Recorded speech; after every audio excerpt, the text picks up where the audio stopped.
Selama bertahun-tahun, orang-orang percaya mereka sedang melihat seorang anak yang hidup dalam penderitaan.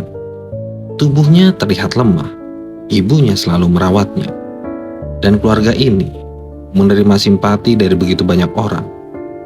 Mereka dibantu, didukung, bahkan dianggap sebagai simbol ketabahan. Sampai pada suatu malam, sebuah postingan muncul di internet. That is dead. Dan dalam hitungan jam, sesuatu yang selama ini terlihat stabil mulai retak. Ada sesuatu yang jauh lebih lama, lebih sunyi. Sebuah hidup yang tidak pernah benar-benar memberi pilihan.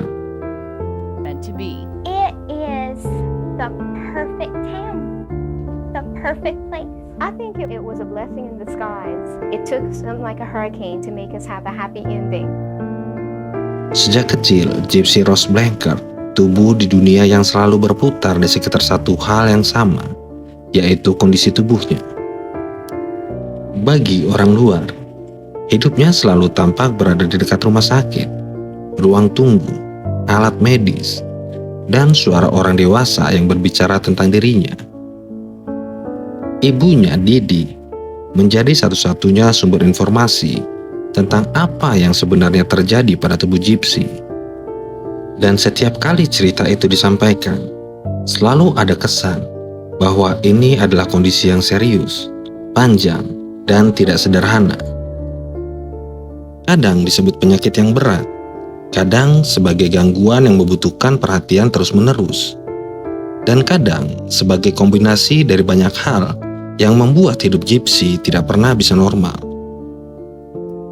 Namun yang paling kuat bukan hanya ceritanya, tapi cara cerita itu sendiri terlihat di dunia nyata. Tubuh Gypsy yang kecil, kepalanya yang sering dicukur, kursi roda yang selalu ada di setiap foto. Semua itu membuat cerita yang diceritakan Didi tidak pernah berdiri sendiri. Ia selalu terlihat terbukti oleh apa yang orang lihat.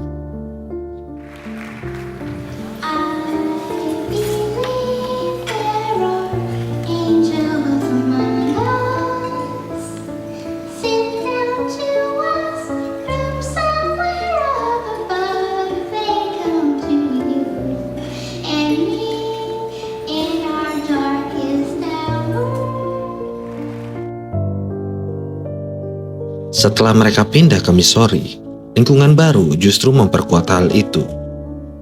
Orang-orang datang membantu tanpa banyak pertanyaan.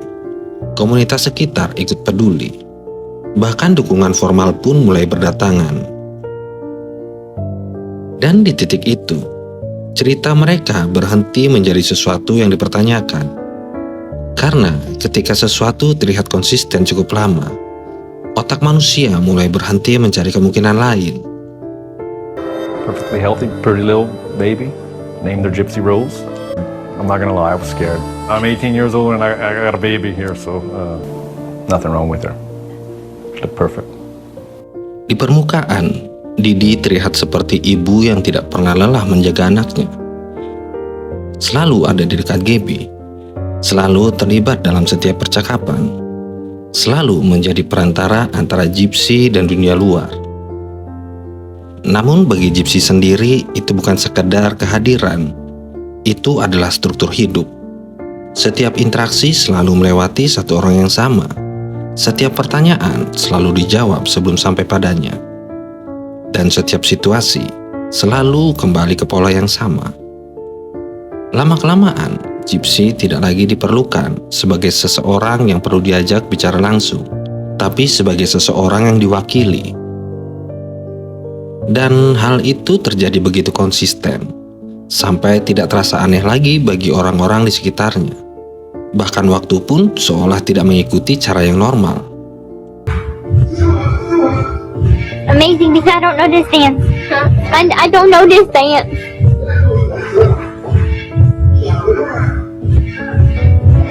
What are you doing? Usia Gypsy tidak selalu konsisten dalam dokumen. Cara dia diperlakukan tidak selalu sesuai dengan tahap tumbuhnya. Tapi semua itu tenggelam di bawah satu narasi besar yang lebih kuat. Padahal ada jenis kontrol yang tidak perlu terlihat keras untuk menjadi efektif. Ia hanya perlu stabil dan terus berjalan tanpa pernah dipertanyakan. Namun di balik stabilitas itu, ada detail kecil yang mulai tidak sepenuhnya cocok satu sama lain. Cerita yang kadang berubah tanpa alasan yang jelas, hasil medis yang tidak selalu sejalan, dan beberapa profesional yang mulai merasakan bahwa ada bagian yang tidak sepenuhnya masuk akal. Tapi tidak ada satu titik yang cukup besar untuk mengubah segalanya. Tidak ada momen dramatis yang bisa disebut sebagai awal kecurigaan. Hanya ketidaksesuaian kecil yang muncul terlalu pelan untuk dianggap penting. Dan seringkali, hal-hal kecil seperti itu tidak cukup kuat untuk melawan cerita besar yang sudah lama dipercaya orang. Seiring waktu berjalan, hidup Gypsy perlahan mengerucut menjadi sesuatu yang sangat sempit. Hampir semua hal tentang dirinya terhubung dengan perawatan, dengan pengawasan, dengan rutinitas yang tidak pernah ia pilih sendiri. Dan semakin lama itu berlangsung, semakin sulit membedakan mana kebutuhan dan mana kebiasaan yang sudah terbentuk terlalu lama. Bahkan ketika ada momen di mana tubuhnya mungkin tidak seburuk yang digambarkan, momen itu tidak pernah benar-benar mengubah arah hidupnya. Karena cerita tentang dirinya sudah terlanjur lebih besar dari dirinya sendiri. Ruang sosialnya mengecil, hubungannya dengan dunia luar terbatas, dan identitasnya perlahan dibentuk dari narasi yang datang bukan dari dirinya. Sampai akhirnya, hidup yang ia jalani tidak lagi terasa seperti sesuatu yang sedang terjadi padanya, tapi sesuatu yang sudah ditentukan jauh sebelum ia sempat memahami dirinya sendiri. Lalu datang satu ruang yang tidak mengikuti aturan yang sama, internet. Di sana tidak ada riwayat medis yang mendahului percakapan. Tidak ada orang yang menjelaskan sebelum ia sempat berbicara. Tidak ada versi dirinya yang sudah ditentukan sejak awal. Untuk pertama kalinya, ia bisa hadir tanpa perlu dijelaskan terlebih dahulu.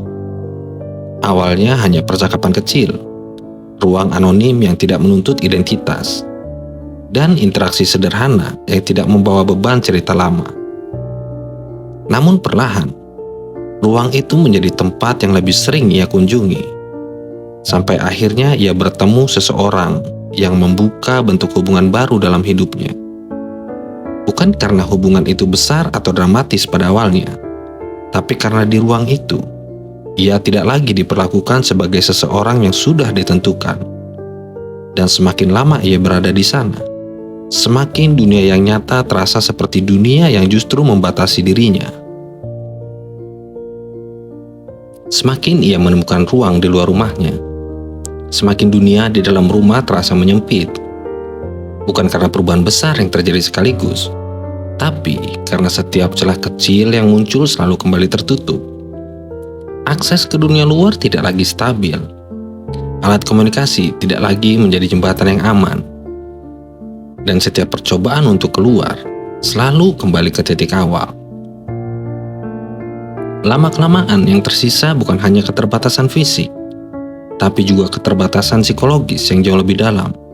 Sebuah keyakinan yang terbentuk dari pengalaman berulang, bahwa tidak ada ruang yang benar-benar bisa diandalkan dari luar sana. Dan ketika semua kemungkinan terasa tidak lagi tersedia, pikiran mulai mencari bentuk lain dari keluar. Malam itu tidak membawa tanda apapun. Tidak ada perubahan suasana yang mencolok. Tidak ada kejadian yang terasa berbeda dari malam-malam sebelumnya. Rumah tetap berada dalam keheningan yang sama. Di satu bagian rumah, seseorang sudah tertidur. Di bagian yang lain, seseorang sudah masuk tanpa banyak suara. Dan di antara keduanya, ada ruangan kecil di mana Gypsy berada, dalam posisi yang tidak sepenuhnya berada di dalam maupun di luar kejadian itu sendiri. Tidak ada momen besar yang bisa ditunjuk sebagai awal. Tidak ada ledakan emosi yang jelas.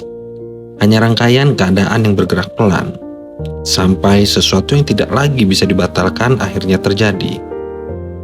Dan setelah itu, rumah itu tidak berubah menjadi kacau. Ia hanya berubah menjadi berbeda. Di luar rumah itu tidak ada yang langsung memahami apa yang sebenarnya terjadi. Sampai sebuah pesan muncul di internet. Sebuah kalimat yang singkat, tapi menyebar lebih cepat daripada konteksnya. Dan dalam waktu yang singkat, cerita mulai terbentuk tanpa dasar yang lengkap. Orang-orang mulai mencari jawaban, menghubungi satu sama lain, dan mencoba menyusun gambaran dari potongan yang belum utuh. Rumah yang sebelumnya hanya dikenal sebagai tempat keluarga yang dibantu, perlahan berubah menjadi pusat perhatian. Ketika pihak berwenang datang, cerita yang lebih besar mulai terungkap sedikit demi sedikit.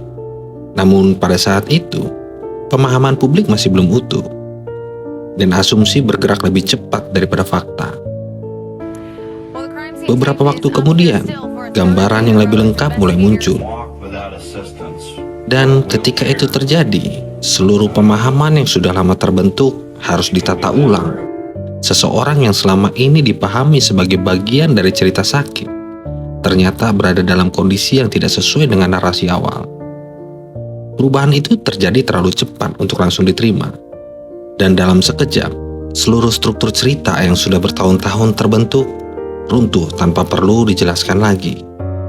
Lalu muncul satu istilah yang mencoba memberi bentuk pada apa yang sebelumnya tidak terlihat.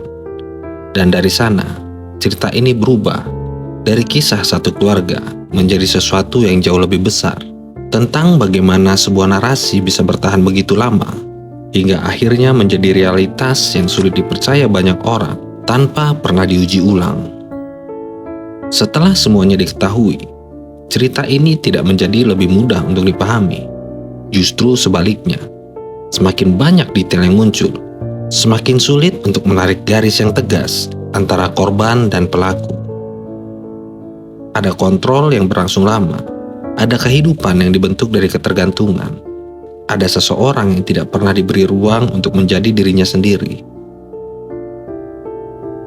Tapi di sisi lain, ada tindakan yang mengubah arah segalanya dalam satu titik. Dan di antara keduanya tidak ada posisi yang benar-benar bersih. Hanya rangkaian panjang keadaan yang saling menekan satu sama lain, hingga akhirnya mencapai titik yang tidak bisa kembali. Dan bahkan setelah semuanya selesai, yang tersisa bukan jawaban, tapi pertanyaan yang tetap tinggal di kepala siapapun yang mendengarnya. Tidak semua cerita buruk dimulai dengan sesuatu yang terlihat jelas. Sebagian tumbuh pelan, sampai terasa seperti bagian dari normalitas. Dan ketika ruang untuk memilih semakin sempit, keputusan yang tersisa bisa mulai terlihat seperti satu-satunya jalan. Bukan semua hal yang datang dengan tanda yang keras, beberapa hanya datang perlahan, sampai tidak ada lagi waktu untuk menyadarinya lebih awal.